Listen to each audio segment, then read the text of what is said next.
Estos conversatorios son enriquecedores y sobre todo oportunos en las circunstancias que hoy vivimos en nuestro estado. Hoy nos convoca un tema fundamental, la agricultura, motor de nuestra economía y pieza clave de nuestra seguridad alimentaria. Un tema tan amplio que este seguramente será el primero de varios encuentros. En mi participación quiero plantear una pregunta básica pero trascendental. ¿Queremos en México ser autosuficientes en país? ¿Sí o no? Y si la respuesta es sí, esto nos lleva a otra pregunta inevitable. ¿Cómo lo vamos a lograr? Déjenme platicarles una experiencia que tuvimos hace ya muchos años, pero esto fue en que marcó una gran diferencia en el contexto que vivimos actualmente. En 1986, en nuestro país ingresa al GATT, al Acuerdo General de Aranceles y de Comercio. Esto marcó el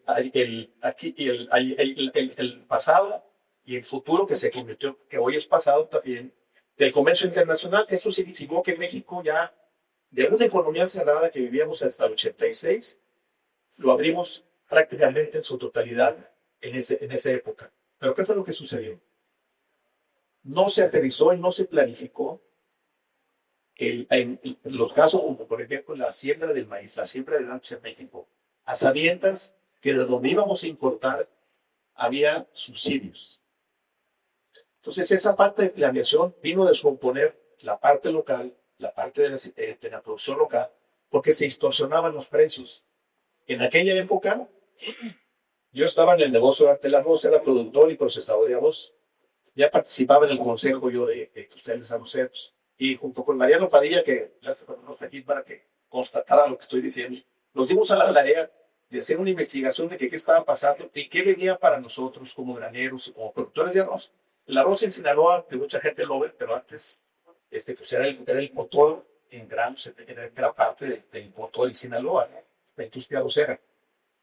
Fuimos a la Dirección General de Política Arancelaria de la Secretaría de Comercio, así se llamaba en aquella época, para ver cómo iban a aterrizar el tema de los subsidios y el tema de la baja de aranceles, que en eso consistía la apertura, en bajar los aranceles para permitir las importaciones. Y nosotros con el argumento de que se estaban subsidiando granos en Estados Unidos, entonces ya la hacha en aquella época ya empezaba a ser dispareja. Lo que me llamó la atención fue la sorpresa que nos llevamos, porque nos contesta el director que eso lo queríamos que comprobar nosotros, esos subsidios. Entonces nos dimos a la tarea y nos fuimos a Estados Unidos, al estado de Arkansas, donde siguen una empresa muy importante, no sé si sea ahora tan importante como en aquella época. Y una persona joven en un pizarrón una lección muy clara de por qué Estados Unidos subsidiaba los alimentos. Nos dio a entender también el error que estábamos cometiendo en aquella época, de confundir o de tratar igual a la importación de una prenda de vestir, de una computadora, de una televisión, a la de los alimentos. Y ahí nos dijo, olvídense, Estados Unidos por estrategia, por seguridad nacional, nunca va a dejar de subsidiar los alimentos. Entonces nos trajimos, la verdad que yo me traje básicamente dos ideas muy claras, confirmando que sí se subsidiaban los granos en Estados Unidos, para empezar. También confirmamos que estamos cometiendo ese error, que no estamos teniendo esa visión hacia adelante de lo que podría suceder.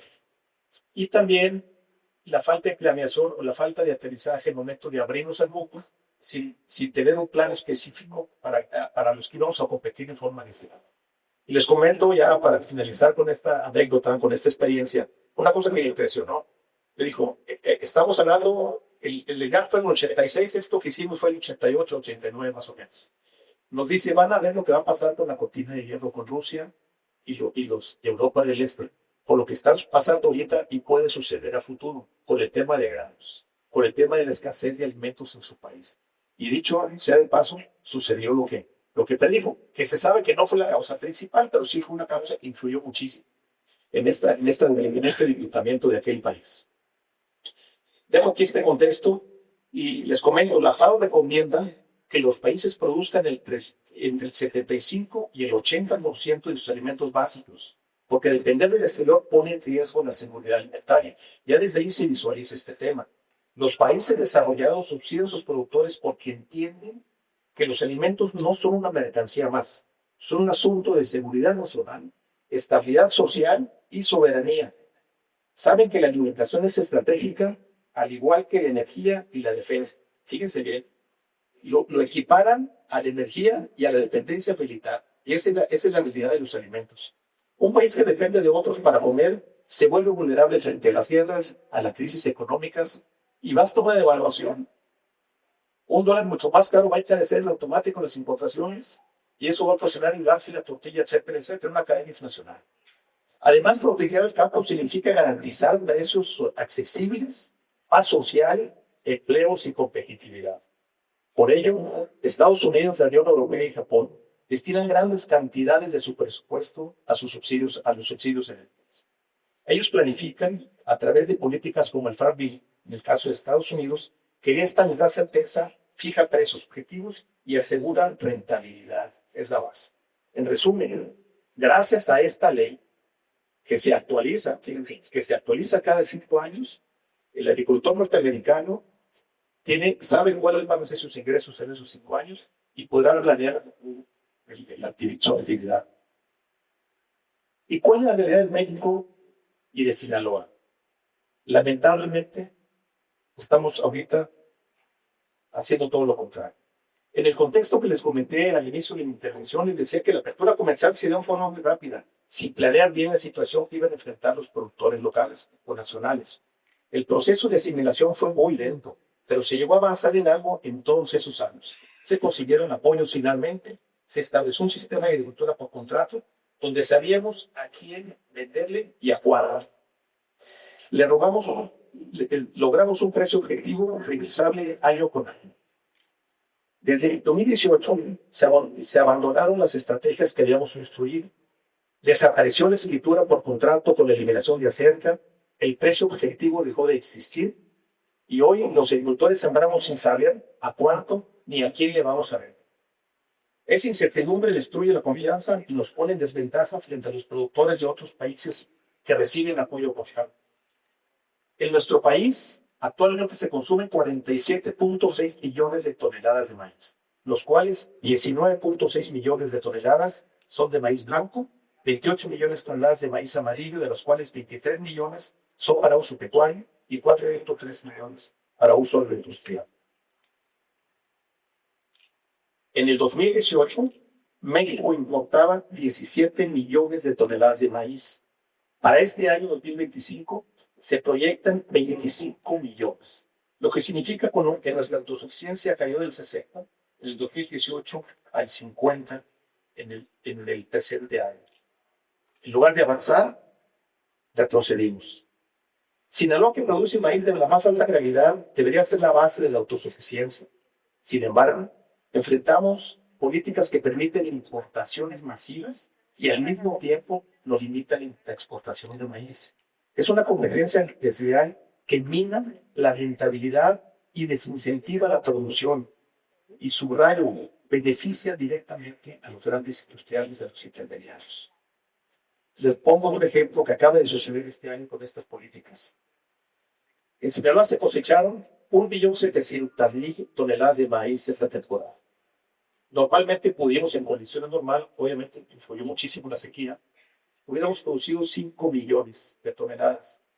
El producir 1.700.000, la verdad es que yo hasta personalmente pensé va a ser un año de oro para los maceros. Qué bueno los alcanzaron a sembrar maíz, van a vender finalmente muy bien su maíz porque seguramente el gobierno los tiene que ayudar, pues puede ser a través de cuotas como era antes. Y con eso ni siquiera yo hubiera apostado el subsidio del gobierno federal.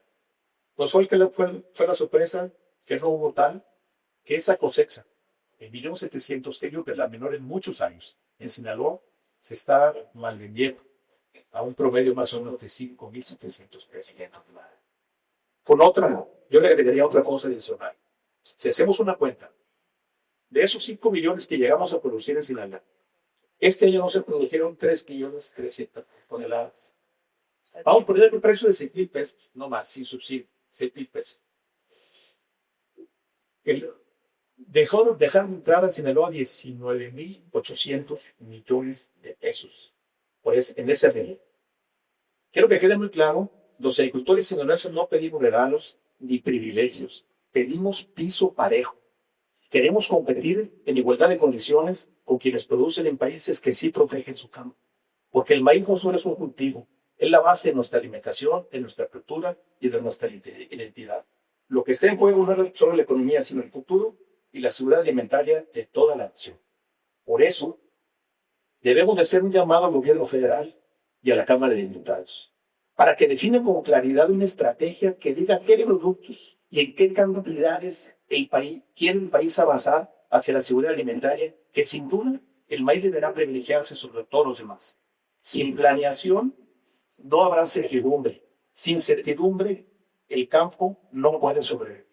Concluyo convocándonos a que sociedad y gobierno unamos fuerzas y exitamos los apoyos suficientes para recuperar la confianza en el campo.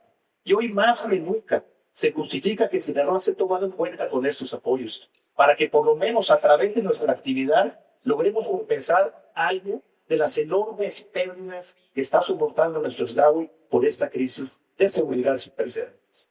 Muchísimas gracias.